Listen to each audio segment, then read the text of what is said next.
Okay, so it says it's recording. I don't know if you can see it. Yep.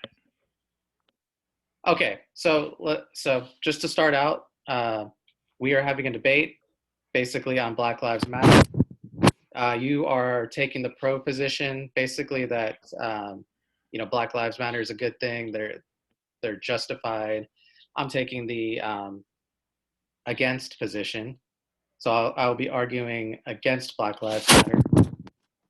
And we have agreed to start by, since we talked before this, so we kind of understand each other's positions. So a good way to start would just be for each of us to state the other's position, just to make sure that we understand it correctly. So we're not talking past each other, um, you know, not straw manning each other. Yes. All right. So yes, I do see that Black Lives Matter has the right to exist. And Wait, I was gonna state what I think your position is, and then okay. and then you correct me, right? Yeah, that's fine. Okay, so you do, yeah, like you said, you believe that Black Lives Matter is deserves to exist. Basically it's a justified response to police brutality, which you don't necessarily take the position that it's just outright racist cops hunting down and murdering innocent black men. It's not that extreme. It's more like the police brutality. Black men are killed at a disproportionate rate because of systemic racism, because they're over policed due Yes. to systemic racism, and therefore a movement like Black Lives Matter is justified. And you go further to say that not only is it justified, it benefits everyone because of the police reform that will come out of it. Yes. For a long time, cops have become extremely authoritarian. They're not held accountable for violating rights. They get away with it all the time.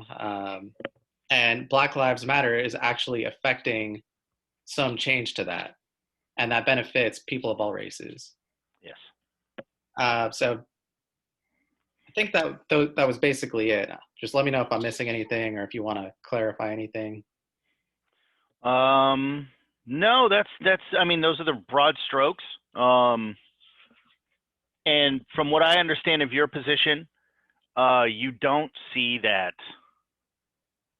a movement such as specifically Black Lives Matter is necessary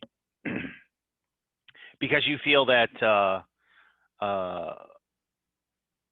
the argument that black people are targeted at a higher rate or specifically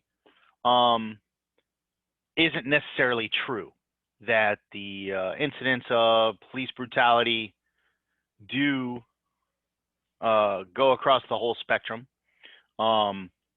at an even rate, and that I don't really, I guess part of my problem and that I need some clarification from you is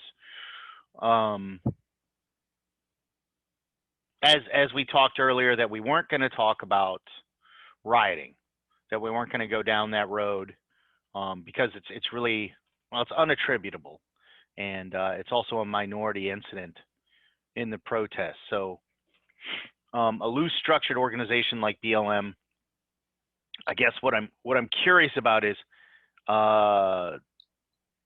you feel they really have no justification to exist, and that's the part that I'm not really sure about as far as your position. Well, I would go even farther. I would say that it's a harmful and destructive movement. Not just that they're not necessary. I would say that they're it's not it's a bad movement. I would want to get rid of it. Okay. But you were on the right track. You were saying that I see that the police brutality isn't really a racial issue. It goes across races. Right. And I would just add to that. Yeah, I find it harmful because I find that it's based on a narrative that is not supported by the evidence. and that I view as basically misinformation, and it's spreading it. Hmm. It's spreading it, and that's just ramping up outrage, and it's leading to riots and things like that. But it's just the general level of outrage and divisiveness in the country, especially along racial lines. So Okay. that's the only So point. I wanted to start kind of at the beginning because I thought about this after we spoke Yep. when we were kind of bouncing around this topic. Um, and one thing I wanted to kind of go back to was I wanted to look at this as, well, why? Why is this movement here? Because Right. you do raise a good question. So I had to think about Black Americans and do they exist? Because I'm not really sure. After really thinking about the history of Black people in this country, um, what I've seen, the biggest thing that bothers me the most is the only time they're considered Americans is when they're on an Olympic team, when they're wearing a uniform. What do you mean by considered by who? By the general populace. We have a tendency to dismiss, and we have a group of people in our country that may possess citizen rights, right, and supposedly are protected by law. Yet a lot of things happen. Um, you and I spoke about bad public schooling, segregated neighborhoods, financial disparity, sentence disparity, um, mortgages, getting a job. And I think you could agree that a lot of that is true. So I did forward you a lot of Yep. evidence on those things showing that there is a clear disparity Right. between not only people of color, but Black Americans specifically, that these economic opportunities are not the same for Black Americans that they are for everybody else. And God help you if you're a Black woman. You're really on the lowest rung. So we see those things, and I read your article, the opinion piece of whether Black Lives Matter was justified, and I looked at And just to clarify that, yeah. I have a similar view, not exactly the same, but I think it was an article by Coleman Hughes, and I think he makes he kind of summarizes it nicely. Hmm. But yeah, go ahead. The statistical evidence that was shown there was pretty interesting to me. That by number, I think we can agree that we read about these. I sent you a database that was 3 or 4 years of police shootings that they could find, Right. because as you know, all police shooting interactions are not reported Right. to the Department of Justice. They say less than half of police departments across the country do this reporting, so that we can actually have some sort of grasp on how serious the amount of incidents are across the country. I sent you a database by the Washington Post where they've been doing this for years. Every year they track by media articles and other things shootings. Yep. The glaring thing that comes to me every time I look through these databases, when I look through the history, and that Google spreadsheet that I sent you, is a few years. And what I've noticed overwhelmingly, going through line by line, which is tedious but necessary, is that in real numbers, Black to white shootings are almost equal. Right. Okay. Yeah. But that is representative of a 70% population of whites versus a 17% population of Blacks. If Right. the real numbers are the same, that would show a clear indicator of a 2 to 3 time bias. In other words, that many Well, 2 to 3 multiples of Black people being shot while unarmed than white people. well, that's where I think your analysis is flawed, because you can't just come to the conclusion that it's biased just based on the disparity alone. Because like we talked about, remember, if they're over policed, they're going to have more frequent police encounters, which is So going to lead to more You know, if police Right. if police shootings are a function of police encounters, then you would expect that people with, you know, however many times more police encounters to have more police shootings, and that isn't necessarily a that's not necessarily a bias among police. You know, you could argue that the over policing is because of other forms of systemic racism, but Right. yeah, okay. Well, I have to ask you what your opinion is. What do you think is the main cause of crime? Crime in general? Yes. I don't think there is one main cause. I don't buy into that the idea that it's poverty. Okay. Poverty is just one factor, but Mhm. it's also has to be culture, values, psychological issues, personality issues. You know, some people are just more prone to crime. You know, they are more impulsive. You know, I have friends. You know, it might not be a racial thing, but uh, yeah, it's just crime is just one word to describe all kinds of possible uh, activities. You know, it's every, you know, you've got drug crimes, you got violent crimes, Mhm. theft, robbery, murder, all Right. all kinds of motivations. So So I'll argue that crime is poverty driven. That there will be more crime in areas where poverty is more prevalent. And I would also argue that over policing, which I think you would agree that that does happen in the black community, or no? I don't know if it's over policing because Okay. if No, they're I'm asking if you think that black communities are over policed. I am skeptical of that claim. Okay. Um, They're policed more though. They're policed more than other communities. okay, well, that's what I'm talking about. But So over when you say over policing, it makes me think that they're policed more than they should be.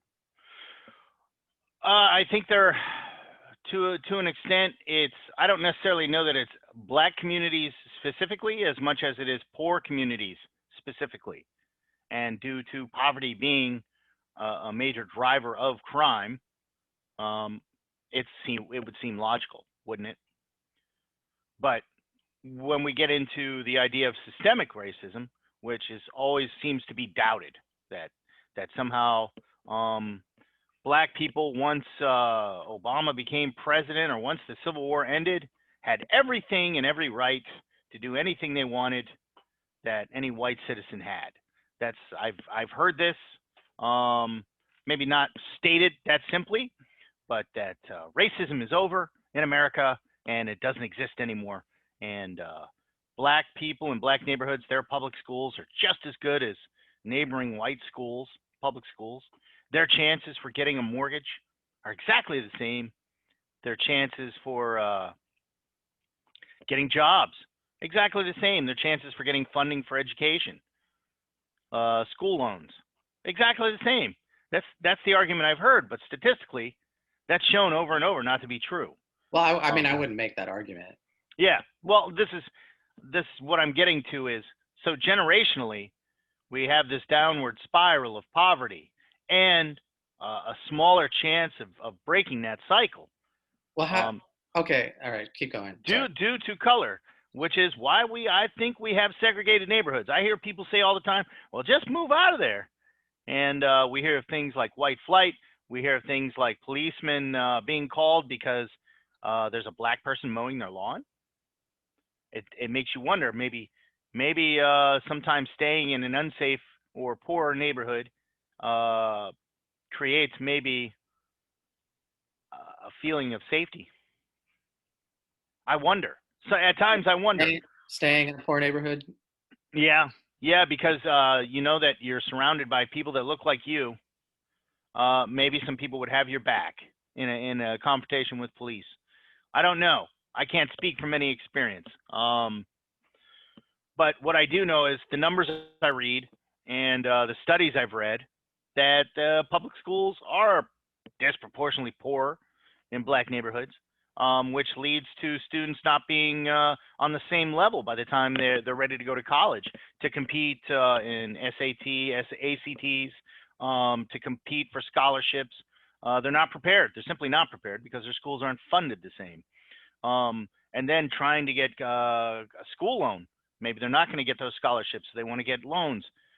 There's a disparity there, you know, and a definite case of less black people being able to get those. So, okay, so I can't, once I get a high school diploma, it's basically useless. I can't get a job, you know, because getting a job as a black person is also harder. So maybe I can't go to college, can't get any money for it. I can't get scholarships because my school didn't prepare me. It's cyclic. And I think that's part of what we don't see is that we have not done our part as a nation to break this up, this generational cycle of a disproportionate lower economic opportunity to change a group situation, that we've done a disservice here. And I think when we talk about racism, it's not necessarily just because they're black, but these are the parts that work to keep people in this cycle of poverty and to keep them away from opportunity. Okay. So that's why I think that over policing is a direct result of that. And I do think that police encounters are a direct result of that. Can you just clarify?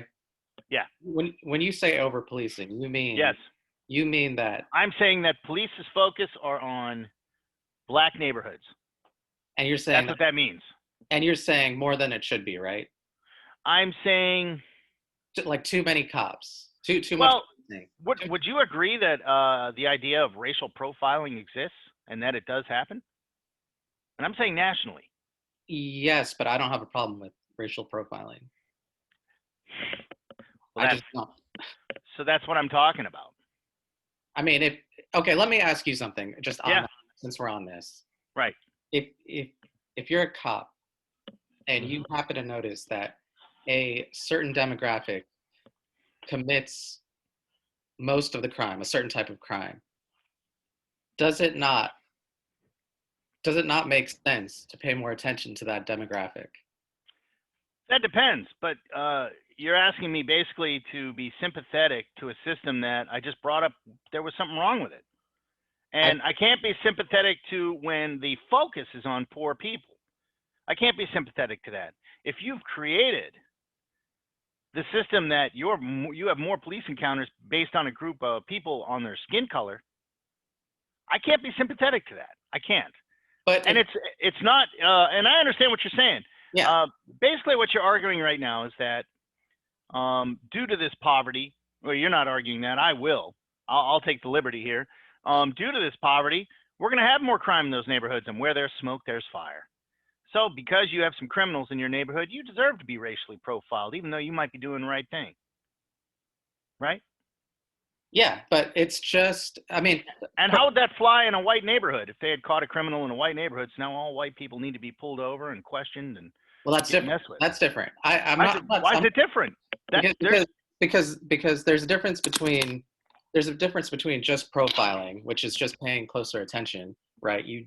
You're paying attention to this group of people more closely than this group of people, right? But then you're jumping to pulling them over and so whatever, stop and frisk. Those are rights violations. So I don't agree. Like I don't agree with just stopping people for no reason or pulling them over for no reason. But that's what I'm talking about. If you're just going to keep your eye on a certain group because you know that this is where the crime is happening, I don't have a problem with that. I don't know. That seems like an almost.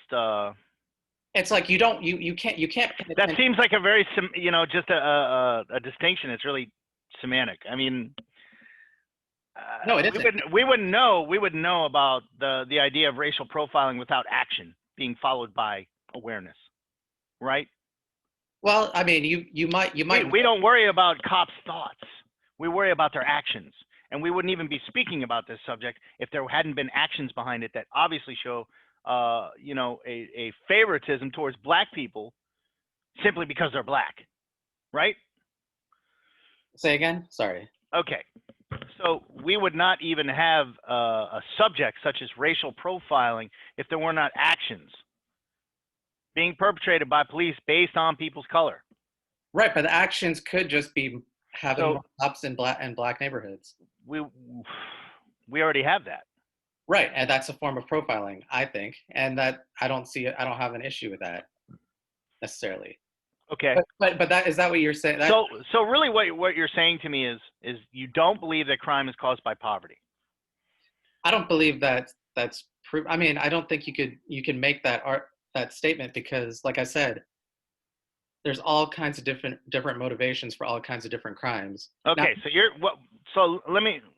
you're saying crime is equal in affluent white neighborhoods, same levels and everything as it is in because crime is just caused by human nature. Is that no, what you're saying? no. I'm saying poverty might be a factor. I don't know if it's the driving factor, and Okay. I don't know that it's, you know, Then I have to ask, what do you think is the driving factor? well, I don't think there is one well, I don't think there is one main driving factor. That's what I'm saying. It just to say that crime, poverty or crime is caused by poverty. It just seems like such an oversimplification. Now, if you can show me like some stats that really like make the case, like okay, the poor, the poor, the neighborhood, the more crime there is, maybe, but Okay. and it really is the only factor you could separate out. Then yeah, but I'm not convinced that it's just poverty because there are. Oh, I'm not saying it's only poverty, but I'm saying the majority. But even so, even if I grant you that, I don't know how much it relates to Black Lives Matter. Well, Like, I think again, that's what I was kind of getting at was that all of these systems are set to a disadvantage for Black people. So that's going to cause quite a bit of enfranchised views on being a part of American culture. Um, okay, can I ask you something yeah, that you said earlier? yeah, And I don't think you really elaborated on it okay. where I understood it, but you said Black people are not considered Americans unless they win an Olympic gold medal or something, Or wear a uniform. or wear a uniform. I don't see them referred to as Americans. And you, It's a funny distinction, but it's more of an unspoken thing than it is a spoken thing. I see it all the time. how do you see it? I don't see Black people referred to as Americans. I don't see them included in the idea of American citizenry Okay, whatsoever can you give me at all. Sure, mortgages, housing, education, over policing, that job doesn't markets. that doesn't make Yes, them that doesn't make them Americans. it does. It makes them less than. So you're saying basically second class citizens, Indeed. unless they're wearing a uniform or Correct. famous athlete. The only place they can find some equality is in the military, not in police forces now. Okay?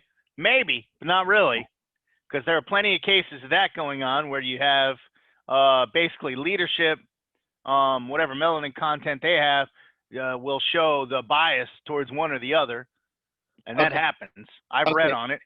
Okay. So But in the military, there are a lot of protections, not only for color, but for sex and orientation. And I know that because I'm a member of the military. There are a lot. The military has always been ahead of the general population of America in civil rights. Always, we have been ahead. We had desegregation before our civilian counterparts did. yeah. Right? We had equality. We had people getting a lot of firsts in the military long before they could do the same thing in a civilian occupation or Okay. even political one.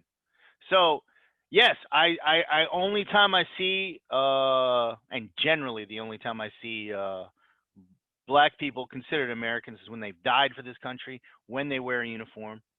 Yes, that's or they win a medal representing America in a country where going to the store at night might be a life decision. Okay, I don't see that your conclusion is really, I don't see it as being supported by the facts. Okay, so you're saying that black people public schooling is the same as whites, No, that across the board they have just the same level of education coming out of the public schools that white people do. no, what I'm saying is Okay, well, disparity. let me go point by point on this because this Okay, is important. okay, Because I'm trying to show you that it's bigger than just some protests about this guy getting killed.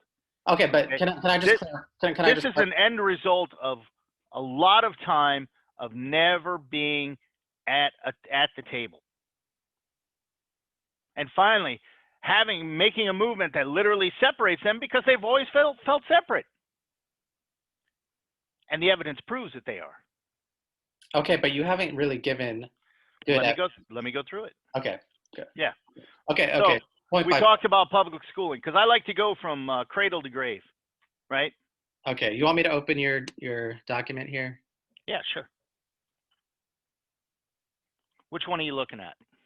You sent one on education. Let me see if I can find it.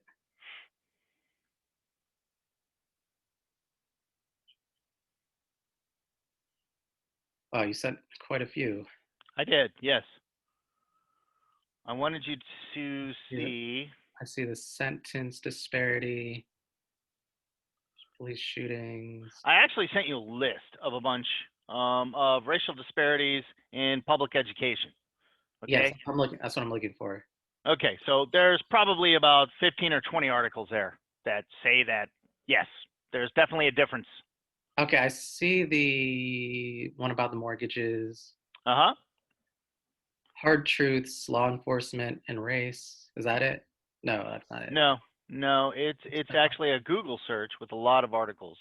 Um, Unequal opportunity by the Brookings Institution, categorical inequalities between black and white students, K-12 disparity facts and staff, or statistics, inequality at school, racial disparities in school-based disciplinary actions, still separate, still unequal.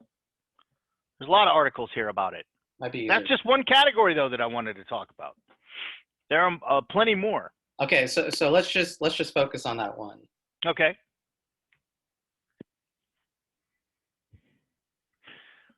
So on that one, Hmm. as I've said earlier, I don't think I really need to hammer this again because we'll just be wasting time. But if you're not prepared to compete with white students going to public school in your testing to get entrance into a college or to compete for scholarships, literally based on the fact that your school is ill prepared to compete financially, um, over time, what is that going to create in your community generationally? There's a lot of people that are not going to go to college. And how many are going to graduate from high school? Yeah. So I mean, we're going to agree that there's Okay. there's problems with public schooling. We're just not. Yes. We're just probably not going to agree on what the solution is. I say get rid of public education. You say, Yeah. and you say, Well, it's right now we're too entrenched in this system, and that's a completely different debate.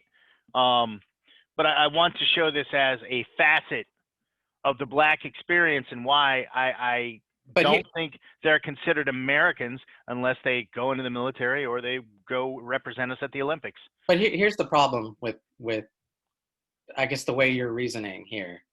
Okay. There's a disparity between public schools, Hmm. right? So rich schools get better, have better educators and a better quality of education.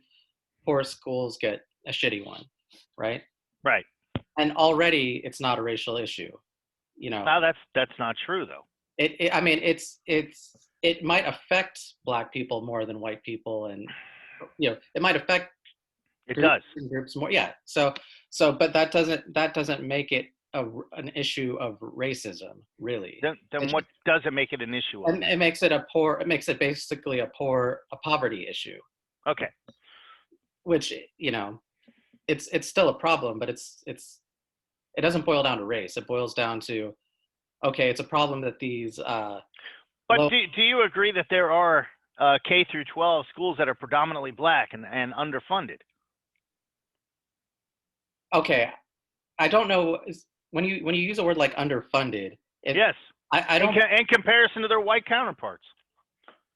Well, they get less funding than their white counterparts, but Huh? again, that's because they don't collect they don't have the same revenue because in low income communities they can't pay as much taxes. So Correct. Correct. so So that's always going to be a problem with public education. right, and we can agree that a good portion of school taxes is usually paid by property owners, right? Right, I think so. I mean, I haven't looked into it, but yes. I've never paid school taxes in any sense of the word as a renter, in my experience, and I've lived in multiple states. Okay. As soon as I owned a home, I was paying property taxes that went towards the schools. All right. Well, let's go with that then. Okay, all right. Well, we can let that hang then. But then that moves on to our next subject, right? Wait, Not wait, prepared. wait. Before we do though, Yeah, do you see why I'm not seeing this as evidence of a systemic racism problem? I think the farther I go down the road here, I can prove that you're wrong on that. Okay, but you are at least seeing why I'm No, not. I can see your doubt, and I want to explain why this Okay. is systemic and generational. Well, I agree that it's systemic and probably generational, but not Then based. we're done talking. But we're not. But not based on race. That's where we're. That's where Then we're. then then then what is this system and what is it? Like you said, rich and poor. Generational. Okay, so you're saying that the really it's just black people are poor and there's no way to get out of it. Well, on the education, no, there's a way to get out of it. You know, there's always a way to get out of it. And this is the pull yourself up by your bootstraps argument I mean, that I hear my, so much. my family did it. I mean, Huh? lots of people do it. You know, and like immigrants come here with nothing. You know, Hmm. not even an education, and they find a But way to do it. immigrants also stay within immigrant communities and support each other in immigrant communities. Okay, black people can support each other within black communities. I mean, there's nothing that says that they can't. And Aside from and the many other non-ability to get loans from banks, the non-ability to go to colleges, every the disadvantage that you can attribute to them, you could attribute to immigrant populations that come here. People come here, across the border illegally and find a way to, you know, start from the bottom, work their way up, and their kids do better, and their grandkids do better. I mean, it's there. There's no secret to it. You know, you just work. I mean, I know this is a conservative talking point, but hard work beats pretty much everything, including intelligence. It beats IQ. It beats if you have a strong work ethic and ambition, you're pretty much ahead of most people. You're ahead of most rich people, even. okay. What if you can't get a job to work hard at because you're black? Well, if you're willing to work hard, then you're going to be able to get a job. There are more jobs than there are people to fill them, even during the. I've never had to show my ability to work hard to get a job. Yeah, so maybe you're I do it traditionally. Maybe I'm weird, maybe I'm old fashioned, but I usually have to give a resume, fill out a job application, okay. and then if for some reason those people at the top decide they don't want to interview me based on one factor or another, I don't know. Maybe my name sounds too black. Maybe I'm too black, Right. which statistically has been proven. It's kind of hard for me to get in there and show them that I can work hard, isn't it? Well, then there's always going to be someone willing to. Like I said, there's more jobs than there are people to fill them, even during the pandemic, even when the economy is being shut down. All in their communities, right? Not necessarily in their community. You know, you might have to move around. You know, you might have to travel a little bit.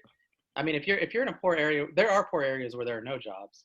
You you might have to get out of that area, and Huh. that's that might And not. how are you able to do that if you can't put together any money or transportation? Borrow Because it. I know this just borrow it from more people who don't have money for transportation. Find a way. Like I said, I mean, okay, I'm first generation, right? Mm-hmm. My parents came here with pretty much nothing. Not even Uh-huh. not even an education, no money. Uh-huh. Um, And where did they live when they got here? New York, We're at New York. upstate, Kingston. Okay. I'm not going to get how this relates to what we're talking about. If No, you had told me like Bed-Stuy or something, I'd be like, oh, well, okay, South Bronx. Okay. I would be like, oh, okay, let's hear about it. But upstate? well, they had to Not, they had to get there. You know, they had to get there, and it's not like they had a ton of money. Can you still hear me? I think shit. I don't know if I got kicked out or if you got kicked out. Are you still Okay. there? Yeah, yeah. Okay, you froze. All right. Oh, it's probably my internet. Okay. We're all Yeah, good though. But back to what we're saying I is get your point. I don't necessarily see your immigrant experience as a first generation American. It's the same as someone who's lived in a cyclic poverty of like say someone in the South Bronx. And I basically they're kept into that neighborhood. yeah. There are things you have to overcome, and that's Right. just And not everybody lives in New York where they have great public transportation where I can get around all over the place. It might take me all day, but yeah, I can get around at a decent affordable rate. In the rest of America, you don't have a car. There isn't public transportation all over America. There isn't. There just simply isn't.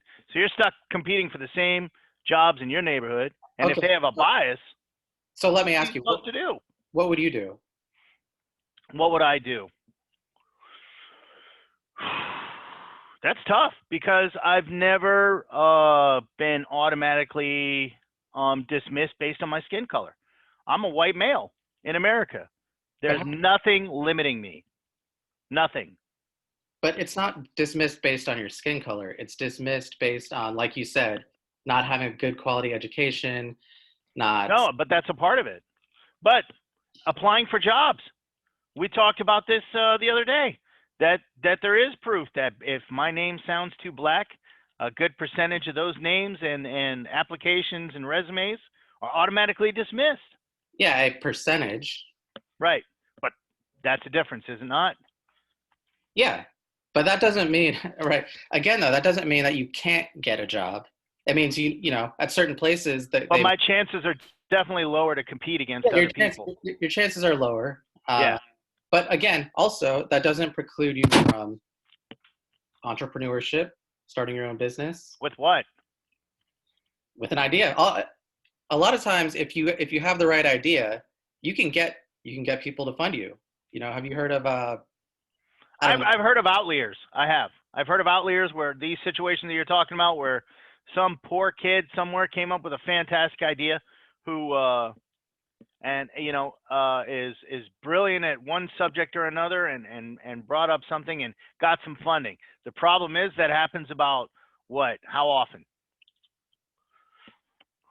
Yeah, exactly. Like every time we hear one of those news stories, which is about once every 5 to 10 years.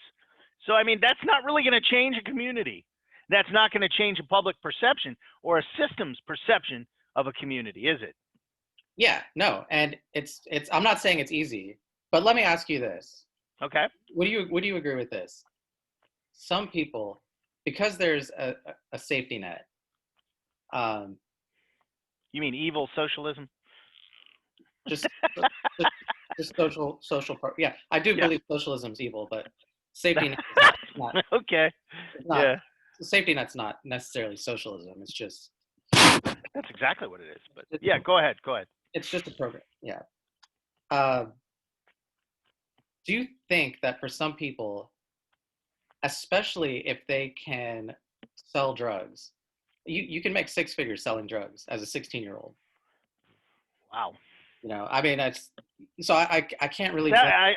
I don't know necessarily that that's true. I think if it were true, then we'd have a lot more 16-year-olds with six-figure income. Well, you have a lot of people that go into that just because. Most of I grew up in poverty, okay? And I lived in a neighborhood that and most of the guys I knew that sold drugs did it to pay the rent, put some food on the table, take care of their people, and that was about it. It was not as lucrative as people seem like there were just thousands of people running through their spot. Well, I didn't say this was everyone. I just said Right. you can't I think the overwhelming majority of drug dealers barely get by. Okay. And I'm going to say that easily.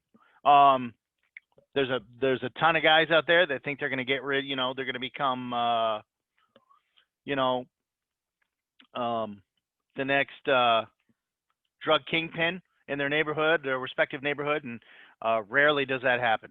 Rarely. Right. And we could talk about the disparity in sentencing on things like cocaine, Well, I was gonna ask you something. crack versus powder, and how that's absolutely attributed to the fact that crack was in black neighborhoods and not in white neighborhoods. Right. Whereas a white kid with the same weight in powder cocaine would not nearly face the same sentence as someone with crack in a black neighborhood. And that's been proven. Again, another disparity. Right. But again, my whole thing goes back to the disparities themselves aren't really proof of anything except the disparity. You know, you have to connect the disparity to, there has to be a causal connection, right? Okay. So, I mean, the disparity is supposed to prove the racism, the systemic racism. And that systemic, by that meaning, is at every facet of your life, your color changes the stats for you. Right. But and I doubt you can disagree with that based on the data. I sincerely doubt it. I can disagree that proves that it's because of racism, right? Because, okay, let's you brought up I agree, yeah. Right. So just the fact that there's always going to be we talked about this before, but yeah, between any two groups, no matter how arbitrary, it doesn't have to be race. You know, you could just take random group A, random group B, and compare them on any metric, and there's going to be disparities. You know, that's not really. That's kind of saying this is just chance. That there is no history behind this.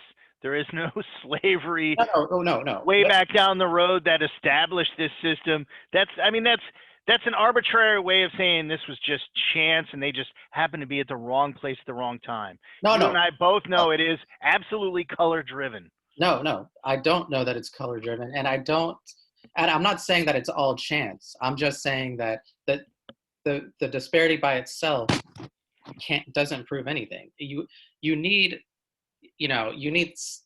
something to connect it to. Okay, I don't know, a racist jury, racist judge. So you're talking about sentence disparity. Yeah, if we go into sentence, just as an example, right? Okay. I sent you something on that. It exists. Yeah, but the exact same crimes. White, black, total difference in black sentencing. Okay, wait. Much harsher. Hang on a second. Now, you sent me this kind of late, so I didn't have a chance. Yeah, I know, and I apologize about that. That wasn't my intention. Okay, so I'm just gonna read. I have to have a subscription. Wait, hold on. Actually, can you do me a favor? Can you just open the article and share your screen? That's like all kinds of technical, but I will do my best. There's a share screen button. Okay, hold on. I have mine pulled up on another computer. Okay, can you just read it? Can you read through it then? Just read through it. Let me see. This is home ownership. Let me find it. Because I have all the windows open, but it's just going through it. I also sent you an article on the Dallas shooter. Okay, let's do the sentencing one first. And unfortunately, Washington Post wants me to subscribe. Okay. Here we go. Let's see. Same crimes, different times. That's the one we're talking about, right? Yeah, just read the part of it that you think. Okay. Black men who commit the same crimes as white men receive federal prison sentences that are, on average, nearly 20% higher, according to a new report on sentencing disparities from the United States Sentencing Commission. Mm-hmm. These disparities were observed after control for a wide variety of sentencing factors, including age, education, citizenship, weapon possession, and/or prior criminal history. Okay. So the black-white sentencing disparities have been increasing in recent years, the report found, particularly following the Supreme Court decisions in United States v. Booker in 2005.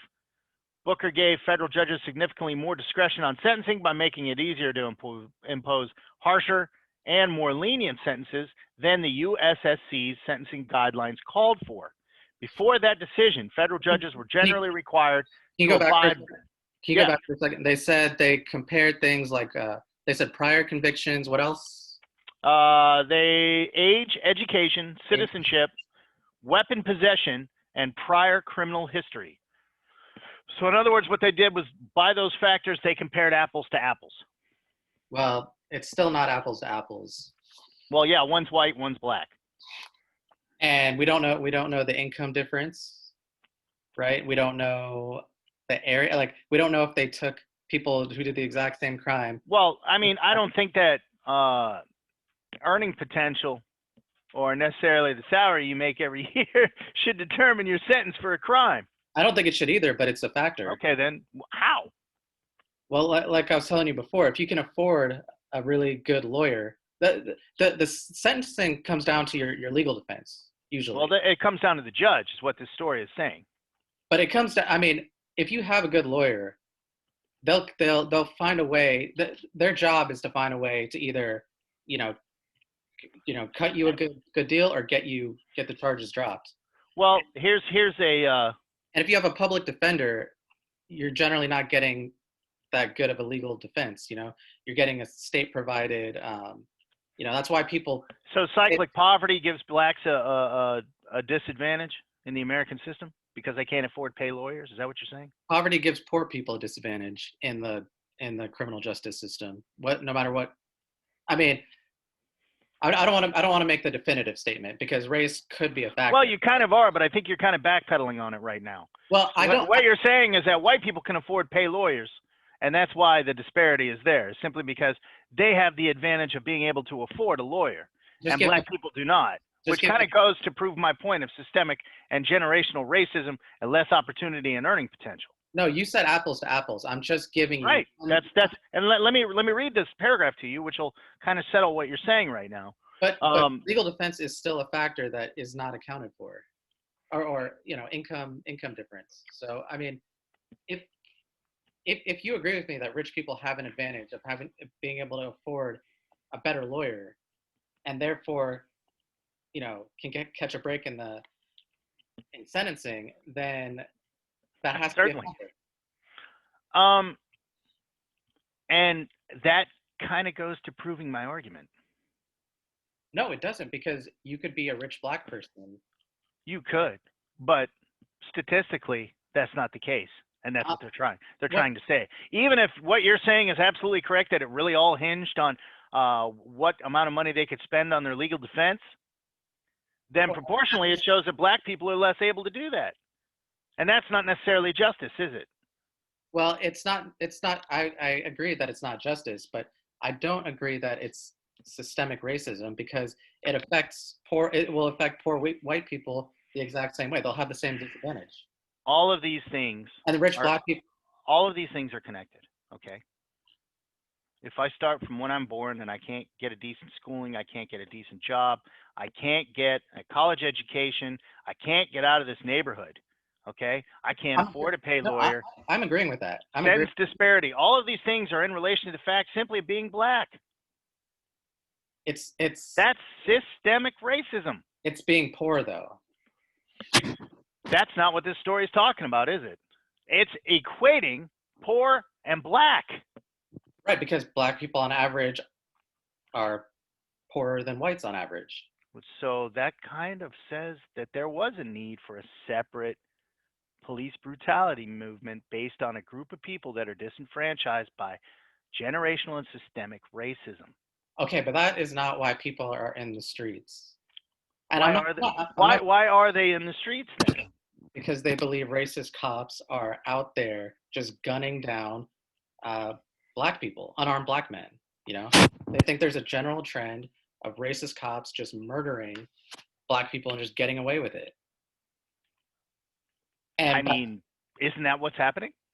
but even by the numbers you presented, that's not happening because Um, okay, because so it's equal across race. right, the chart I showed you, the 4 years of shootings, and each one of those items it does define whether or not they were unarmed, but not only that, that the police knew they were unarmed. Okay, those were the only ones I grabbed. Right. Okay, so and there are a lot of cases they do not say what race these people are.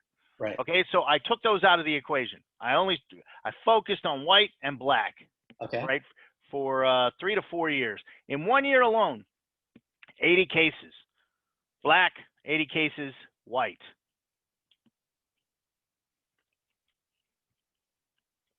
That's real numbers, okay? On average, about 80 each. 80 each. Now, white people represent 70% of the population. Black people represent about 17. Right. So, if we round up the 17 to 20, right, then that shows that black people are 4 times more likely, when unarmed, to be killed by police. But we've already agreed that police shootings are a function of police encounters. So Well, I guess what I'm getting at here is you agree that there is proof that there is systemic racism in America based on black versus white. Would you not? No, I wouldn't. But No. Okay, so you think public education is funded the same in black communities as white communities? no. But I think Okay. our definitions are maybe not. All right. So, well, hold on. Let me go through these because you just said no. You don't believe that exists. That would exist. Sorry. That systemic racism exists in America. Okay, let me say I'm not convinced. I Well, think it doesn't, but I can be convinced. Let's say okay. Well, that's what I'm trying to do. Yeah. So you do see that there's a disparity in public school funding. Black schools, white schools. Yes or no? Disparity, yes. In general, Okay. in general, yes. Okay. So which creates students that can either compete on the college level or not, correct? For scholarships. Definitely a contributing factor. Okay. Definitely a So major factor. do you agree that there's a disparity in school loans to attend college? Probably. I mean, I have now. I It does. I would imagine so. Yep. Yep. Okay. So here we're talking about those 3 things right there. That's the one sure way of getting yourself breaking a cycle of poverty in America, right? Education, getting maybe a sheepskin piece of paper, trade school, right? Something that can give you a higher earning potential so you can change your circumstances. Now, if you're not even afforded the opportunity or the tools to do that, what should be expected over several generations? Well, I don't agree with your premise there. Okay. That last thing you said. You said it's the one sure way. It is. Most of us have gotten educated, learned a trade, or gotten a degree that makes us able to handle a higher earning potential in a position. I did. I went to a trade school. I also got a college degree on top of that, thanks to the military. Right. I had to leave my community and join the military once again. So here we go. Yeah. I'm white, but that's what I did. I had 2 younger brothers. My parents were looking at maybe putting through school, so I wanted a college GI Bill, and that's what I did. I went and I got my college money. I went and earned it. Okay. It's awesome. So that's what I did. Yeah, yeah. So I agree. It's a good way. I mean, it's a common way of kind of bettering yourself, or bettering your circumstances in life. Education, right? Pretty important. But education and hard work, right? Well, so if I can't even get education, what if I wasn't able to do something like join the military because of my skin color? Wait a minute. So are black people not? No. And that's why I said to you that the only time black people are considered Americans is when they wear a uniform or when they represent us in the Olympics. Well, you actually kind of made a point that I think goes to my side then. And also look at the demographics of the American military. Do you know what it is? Is about equal? It's disproportionate compared to the American population. Right. And why is that? Because it might be one of the only avenues people have of color to break that cycle of racist poverty. But they have that option available to them. They do, yes, but the military can only take so many people. So and if your school wasn't prepared to get you in a position where you could graduate, right there, you've got a problem. Oh, really? Yeah. You have to have a high school diploma? Yes, yes. GEDs don't fly anymore. Oh, okay. You know? That's too bad. It is.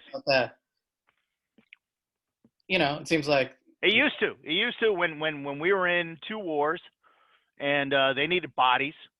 The standards were different. I'll say that. And you know what? Personally, I don't see if someone went through and got the piece of paper. Yeah, if you got a GED, what's the difference? I mean, yeah, maybe you made some mistakes when you were young. We all do, okay? And you righted it. You went back and you corrected that in the best way you could, in an affordable way that you could, to put you on the same footing as someone with a high school diploma. I don't see why that's penalty, but that's a totally another subject, okay? Yeah. Totally. We're kind of digressing into something else. Okay. Okay. So you agree about the public schooling. Mm-hmm. You agree about loans. Housing. What about mortgages? I sent you some evidence on that. There's a disparity in being able to get a mortgage. Right. It's it's a lot harder for a person of color to get one. So wait a minute. You can't even change neighborhoods if you want to. Wait a minute. A lot harder? Hold on. Yeah. Let's see how much harder. I agree that's probably harder, but I'm going because I've looked at. Well, what is your threshold on this? Isn't 1% harder? I mean, if it's 1%, if it's 1%. Well, yeah, but it's not. It's worse, and that's part of the problem. Now Okay, so here's one from Forbes: Black home buyers denied mortgages more than twice as often as whites. That's pretty significant, isn't it?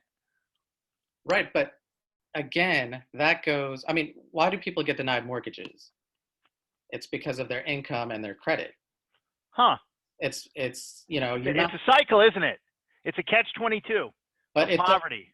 It's a poverty thing, not a race thing. I mean, you're proving. The evidence that it's a race thing is what's missing. It affects certain races more than others. Okay, but that in itself is not proof, right? There could be. Well, you're telling me that poverty has nothing to do with crime. No, I'm saying that to say that poverty causes crime is too oversimplistic. I think it's the main driving force in crime. Yes, poverty, absolutely. I think it's one factor. Most people, in my experience, want the same things. They want Maslow. They want safety. They want food, and they want housing. Right? And the means to maintain that. In other words, a job. That's what most people want. Most people don't grow up going, man, I just want to be a criminal. Yeah, there are freaks like that. Don't get me wrong. There are freaks that are like, I just want to be the worst criminal ever. Well, okay? keep in mind, smoking weed is a crime in many, having a certain amount of weed on you. When you don't have a medical card or whatever. Right. It's a crime in many states. Yeah. And lots of middle class and rich people did it, and they were committing crimes, and they were nothing to do with poverty. So do you want to talk about dealing or possession disparity in sentencing? I don't think you do. Don't think you do. That's just going to go back to what I was saying about the legal defense, and you have that's a good cover, but that article is very specific in talking about the judges, okay, and that the judges, by and large, give harsher sentences to black people, period, end of story. Same crimes, same history, same weapon possession, prior criminal. That's what they compared them to each other. Okay, read that part to me, if you still have it up. All right, let me go back.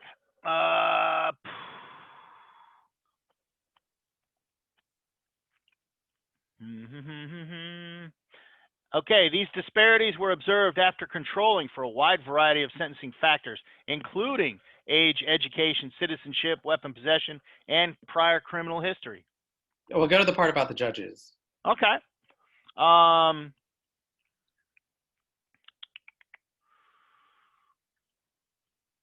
let's see. According to the Sentencing Commission's report, the black-white sentencing disparities are being driven in large part by non-government sponsored departures and variances. In plain English, sentencing choices made by judges at their own discretion. Judges are less likely to voluntarily revise sentences downward for black offenders than for white ones. In other words, even when judges do reduce black offender sentences, they do so by smaller amounts than for white offenders. Okay. The findings suggest that giving judges more discretion in sentencing, as the Booker decision did in 2005, allows more racial bias to seep into the process. That's a conclusion, though. I mean, how are they determining this? But the numbers support that. Okay, but we don't know. So again, I mean, you would have to come up with, I guess, your own study showing that it's just pay lawyers. well, that's not what I'm saying. I'm not saying it's just lawyers, but the legal defense has to be a factor. Yeah, another factor that you might not think of is your demeanor in the courtroom, right? If you know, a lot of time, if you look like you're not remorseful, and you're So you're saying black people are less likely to look remorseful? no, but I'm just saying. Well, what are you saying? I'm saying You're kind of going down a road here that maybe we shouldn't even walk down, because I don't think that really should make a difference. Not all people are going to be are gonna dress up in a full suit and do all that, but I don't think that really makes any difference. No, I mean, I think over time judges see through that. You would hope, but you never know. You're dealing with. I know they get offended when you don't dress seriously, when you don't take it serious. Right. I know that, and I know they're vocal about it. Yeah. Do you remember this video that went viral?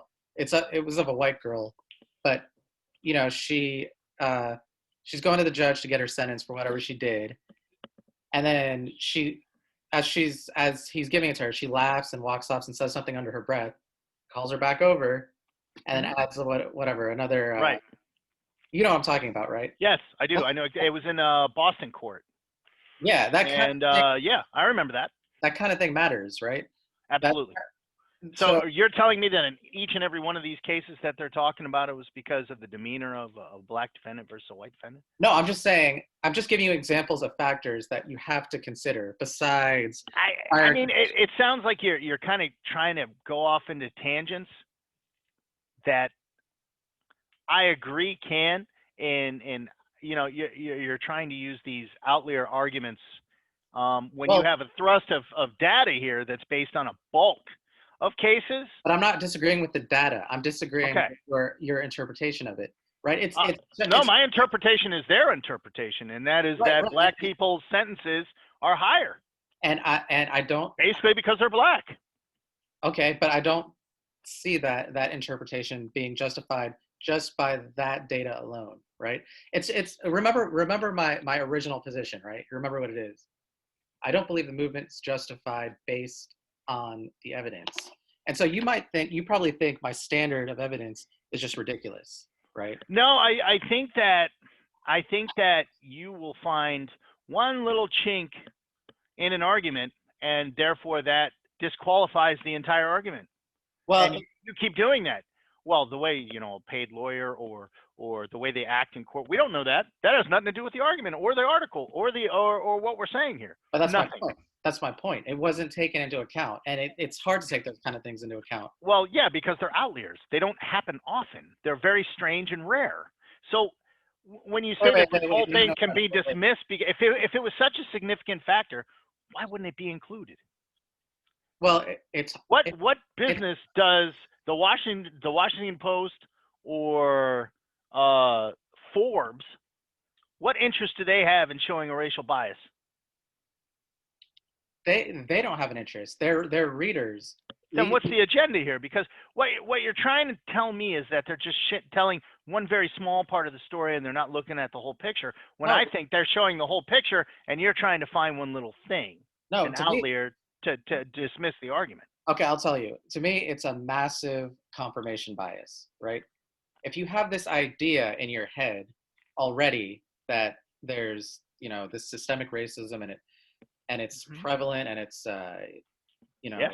it's just oppressing people, then that's just how confirmation bias works. You're gonna look at what supports your argument, and you're going to overlook or not pay as much attention to anything that may detract from it. And that is my whole thing. I'm not saying you're wrong necessarily. No, I appreciate how careful you are in agreeing with a piece of evidence like this, and you're trying to say, and this is the statistical argument, right? That I can find something positive for my argument in a group of statistics that even you may present me if I want to, if I'm educated enough about the subject, correct? And Yeah, that's the danger of using statistics, is that they can make a hell of an argument against either way. uninformed people. Right, Really, right. they can. Okay, I don't think this is the case. Okay. And what they're really talking about is what a difference this has made since this Supreme Court case, where they've given these judges the latitude that they cannot stick within sentencing guidelines that were established by the people who wrote the report. Okay, this is the United States Sentencing Commission are the people who wrote this report, and they're the ones who established those sentencing guidelines that are now basically dismissed by judges. And the problem is they are seeing that there's a racial bias in sentencing now, since their sentencing guidelines have been dismissed. Okay. So I think I get your point on all this, right? That's why this source is important to me, because these guys are directly involved. They're involved in this, and they're showing what an impact this Supreme Court decision against their sentencing guidelines made on racial bias in sentencing. Mhm. So maybe that's why they established those sentencing guidelines, because there was a racial bias in the past. I have no problem with sentencing guidelines. I have no problem with, if we want to take all the subjectivity out of it, I'm good with Yeah, that, you know? yeah. But again, that to me is not, I mean, it could be racial. I'm not convinced that it's, you know, Yeah. I'm going to probably say that to pretty much everything. But Okay. can I ask you an overarching question? Sure. What basically do you think needs to be done? Like Um, let's say like very specifically, we have I have a very great word for this. Mhm, And it's overarching as well, and it's inclusion. Why mhm. are we not including this sector of our society, of any group in our country? They've been with us, holding our hands, fighting and bleeding with us since day one in American history. Since day one, we lost black Americans in the very first battle we fought before we were even a nation. Mhm. Why are we not including these people? That's my problem. It's embarrassing to me as a patriot. You remember I told you the distinction between a patriot and a nationalist. Yes. A nationalist thinks his country's perfect. A patriot doesn't. Right. And I don't. Right. I love America. Love, love, love America. Worn Yeah. the uniform and been through several wars with it. Right. Wearing that flag, right? With black, white, yellow Americans at my sides. Okay? Lost friends doing it. It's embarrassing to me that a black American is safer in Afghanistan with me than he is in his own neighborhood. And that's both from the locals and from positions of authority.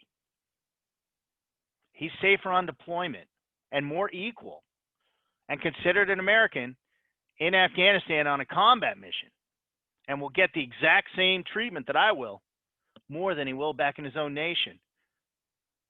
We need to include black people in all aspects. We need them in colleges. We need them in better schools, right?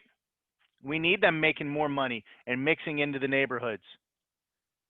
And the reason I do see BLM as a positive force, I think it was a cry for help. I think it was probably the last thing that could happen before outright riots and just being so disenfranchised that, you just continue the cycle of I'm not an American, I'm not included as an American. And they did this because of police brutality, because what they saw was a pointed bias, which statistically is proven, of blacks being killed by police. Now, that's not to say I think the police are pointedly going after black people. I think, and we talked about this, over policing in poverty ridden neighborhoods that have more crime It's going to lead to more leads them to more interactions with black people. Right. But the problem is that when they deal with the same amount of encounters with whites and blacks, it doesn't end up the same. Mm-hmm. And that's a problem. It's 3 to 4 times more likely that an unarmed black person will get killed in an interaction with police. That's statistically proven. That's not a philosophical argument. That's not a shade here. There are real numbers behind that. Mm-hmm. And what really bothers me is we really have no idea how bad it is, because no one will report their numbers. Less than half of these police departments will report their numbers. Another and it might completely change the numbers. It might show that it's actually demographically equal, representative of the population, that they actually kill 70% of the people they kill that are unarmed or white. We don't know, do we? But what we do know, and what we have, is the data we have. Mm-hmm.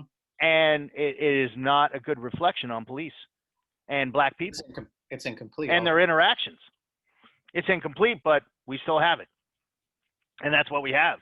So that, I think body cams are probably a direct result of the protests spurred by BLM, which, I don't know about you, not only does it help the American citizen, it helps police officers.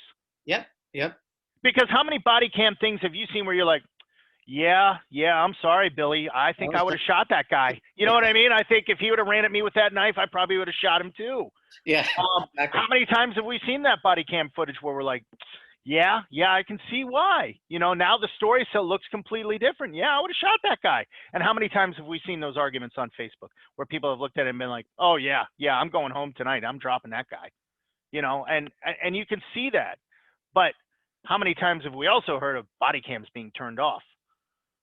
Why isn't?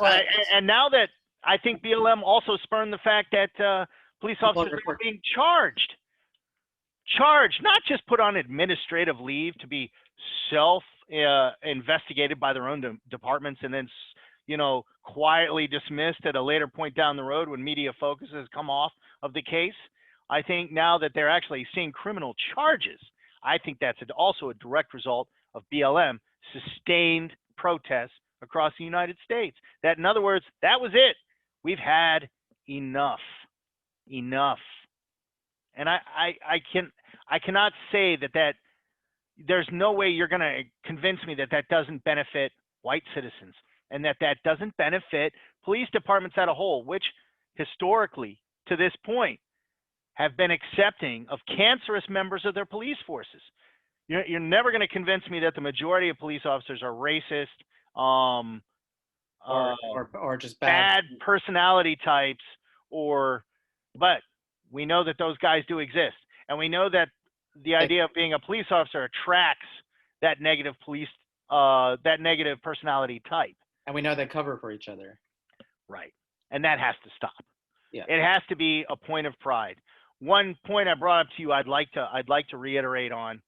And as a member of the military who has deployed in combat zones, our standards, our rules of engagement, although criticized a lot by citizens who don't deploy, I've heard a lot of criticizing of our rules of engagement, which are there to protect us and also to protect the citizens of the places we're deployed to.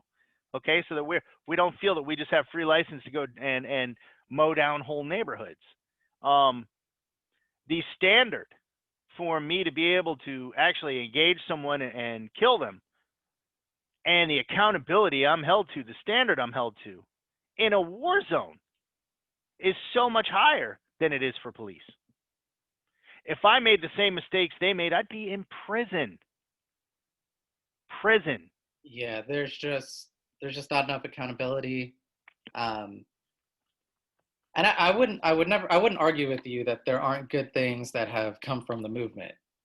To me, the bad outweighs the good.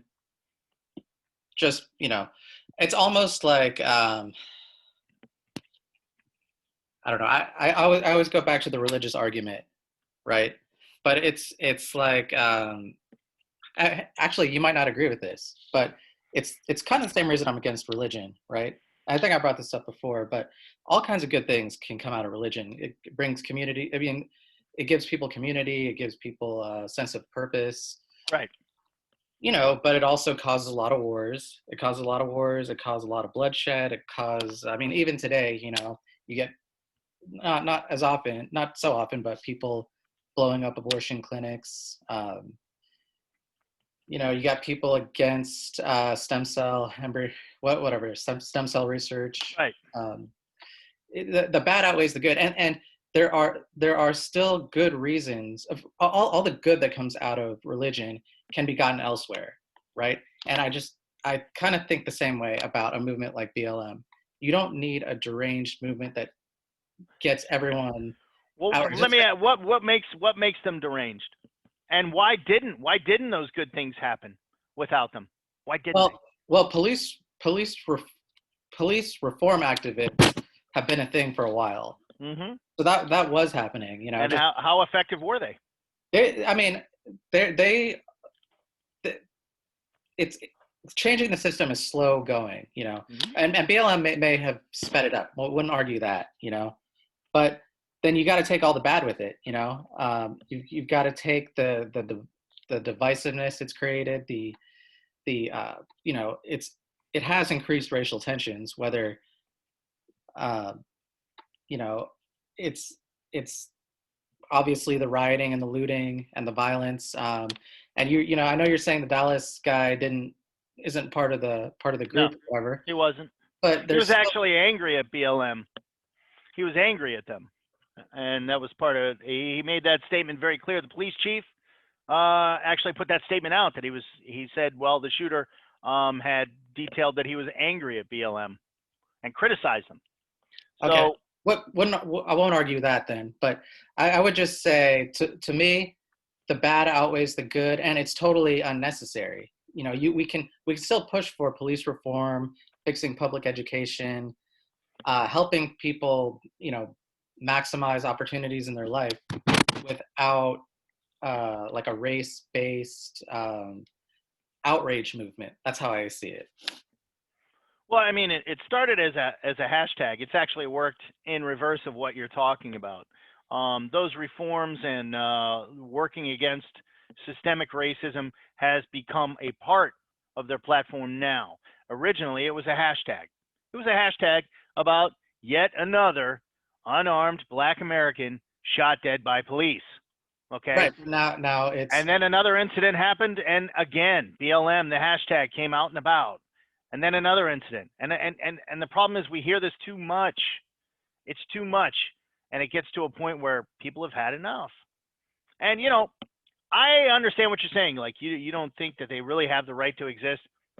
no, not that they don't have the right. They're just lots of bad things have the right to exist. Okay. So what is the negative that they have brought to the table that you're saying basically is antithetical to their purpose? Okay, maybe this will help clarify it. Imagine there was a movement called White Lives Matter, Mm-hmm. and There is. It's called America. but imagine it's just called White Lives Matter, and there's this idea out there that there's systemic racism against white people, and the cops are out there just gunning down innocent unarmed white people, and every couple of months you'll see a viral video of a white guy getting shot by the cops. Mm-hmm. And those are the only videos that go viral. So all the Black guys that are getting killed, it's still happening. It's just no one's paying attention, right? So George Floyd still happens. Whatever. I don't know. Tamir Rice. All those high profile cases, they still happen. They just don't get any attention, right? But then you just see white guy after white guy getting killed, and then there are people that start these protests, and they're out in the street and they're rioting and they're blocking traffic, and everyone's talking about systemic racism against white people. And then you say, well, wait a minute, are people just? I mean, are these videos all we have, or are there statistics that back this up, right? which there You are. go and look at the statistics, and you Mhm. see that, oh, wait a minute, they're about equal across race. Doesn't look like it's Equal in number, right, equal in number. It not doesn't, not by proportion or demographic but percentage. just leave all that aside. By far. No, Just you can't leave that aside. That's a big deal. That's a okay. big that literally is the crux. Do they have an argument? Do they have a reason to specify black? And yes, they do, because they're 4 times more likely to be killed unarmed by police than white people. And white people are 70% of the population. So for every 1 black person, there's 4 white people. But somehow 4 times as many blacks are getting killed. That shows a bias. And that's it. That's the argument over. It's done. They have a reason. All right, so They have a reason to exist. we're just going to disagree that is Fair enough. you know. Yeah. But it's kind of funny because we agree on like the main thing. Like, okay, so I think where we come together is if the right reforms take place, then racism itself becomes a non-factor. It doesn't matter. Like, if the system protects everyone's rights Equally. yeah, if it just protects your rights, then any rights violation gets punished. And whether you're a racist or not, it doesn't matter. You violate someone's rights, Well, ideally, that's the way it's supposed to work. Yeah. right. And so you wouldn't care about the motivation so much. You wouldn't. Okay, well, let me ask you this, because this is the part that you haven't explained to me yet, is what bad things has BLM being created done against, let's say, the white community? How have they hurt us? Well, I would say probably the millions upon millions of dollars of damage that have been done. So you're claiming that BLM told people to go riot, and that was their express purpose, was property destruction and riots. And No, you're saying that is directly directed by BLM. No, I'm not saying that, but it's just like religion, right? Like, the Bible doesn't tell you to blow up abortion clinics, but if you think that abortion is this evil, murderous crime, you might just go and do that. I think equating property destruction and murder at abortion clinics is kind of a reach. I'm not equating them. I'm just giving you an analogy. You just did, though. No, I'm just and saying. Well, you're kind of sliding it in there like that, and they're not the same. No, they're not the same. Okay. BLM is no threat to white society, and I think that's the problem, is that we have this idea that's currently really being propagated a lot, that anybody who is pro something must be anti something. No, it's not. As of yet, I've yet to hear BLM say white people are evil. It's not. That's not the I've argument. never heard it. I've never heard it. But I don't know where that idea comes from, that somehow that's not. Black people get rights, it somehow takes away rights from someone else. What is the threat here from BLM? Is it just because it's black? No, it has nothing to do with being against white people or anything like that. It's that there's a false idea, in my view, a false idea being propagated, and it's causing people to react in a bad way. What's the false idea? That basically that we have a general trend of racist cops, or policing in general is racist, and that, yes, I would agree with. Racist cops, I don't necessarily agree with. that is the reason people are out in the streets. That's what people believe, and that is the idea that's being pushed. I think it's a result of systemic racism that they're over policed, basically because poverty is cyclic and generational, and that is in force against black people. I do agree with that, and that poverty being the driving force behind crime means that will attract more police, which makes more interactions between police and black people, which leads us to where we are now. That's the way you think of it. That is not the evidence supports that. That's the problem. But it's not the way most people think of it, and it's not the way. Right. But that's not an evidence-driven argument, is it? But it is the reason I'm against it. It is. Right. But again, what are your facts? What do you bring to the table to prove that my assumptions are wrong? This is just right now. You're just being kind of a. Well, remember, I never said you were wrong. Remember. Right. You have the harder position. I'm putting the burden of proof on you. Which I think I've supported. Statistically and with evidence. I know you think that. All right, and again, you probably think my standard of evidence is ridiculous, but it's just No, I think that we're bordering on a point now. Like the arguments become cyclic now. yeah, Okay, we're definitely in a circle, yep, like a circular argument now. yeah. Of We've reached an I impasse. could give you 20 articles on each subject, and you would still, well, what about Martians from Pluto? I'd be like, what does that have to do with the subject at hand? On each one of these things, if I show you, if every authoritative paper I bring you says that I'm correct, and you bring nothing to refute it. Well, if you bring me authoritative papers, you're just appealing to authority. Now, if you give me a causal connection, if you give me, see, this is the problem, right? You can have all the studies you want. You can find PhDs who will say evolution isn't real, right? I know I always go back to the religion stuff, right? But it, Yeah, you can, but they're funny. I mean, come on. That's the people who buy into that are the people that don't understand the difference between a layman's theory and a scientific theory. But yeah, go ahead, continue. what we're disagreeing on is just what constitutes good evidence. Right. I think that's it. Okay. So this is what we talked about before we decided to do this whole thing is what is your threshold? If you see that each one of these and so far you've been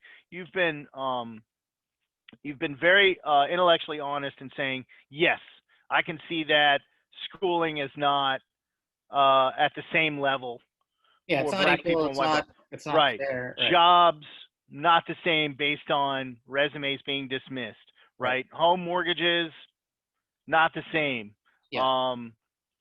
More interactions in police, and I get what you don't agree that poverty is a driving force behind crime, and that's a big deal. That's one that I wish I could find something that would meet your threshold to get you on board, because it is. And But even you don't. study after study is going to tell you that it always comes back to people not having anything in their pockets. But even you were agreeing with me on the drug thing, right? It's not a poor. I mean, rich, middle class. Oh no! When I tell you that I knew a ton of people that sold drugs just to make the rent, that's because they couldn't get a legit job. Right. No, I mean people that do. It's not because their schedules. They can write their own schedule, and there's such great promotion opportunities. Okay, it's or stock options in their company. It's because they can't get anything else. Yeah. And this is what they're doing because they cannot get a job. And yeah. that's the majority of your low-level street drug dealers that I've met in my life. They're doing it to be able to buy their rice-a-roni and keep the lights on. Not everybody's a drug kingpin. If you sell drugs, you're not automatically some guy living in six figures. You're not even close. And the risk to reward ratio is ridiculous.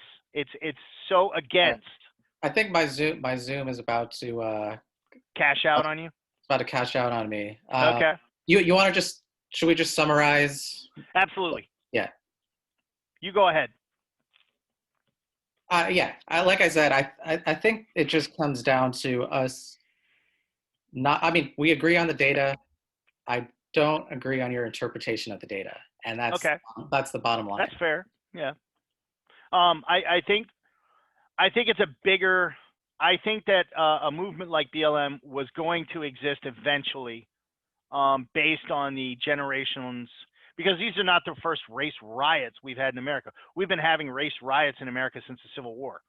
If you look it up, you will find riots all the way back into the 1800s based on police brutality. We've taken against black people. Yeah. So, what's that? I'm sorry. Well, there's been long breaks though, right? I mean, they were prevalent. But the problem hasn't changed. We're having the same problems, and we're having the same citizen solutions to them, and that's to break things and burn things down because they're not included. Mm-hmm. That's why riots happen.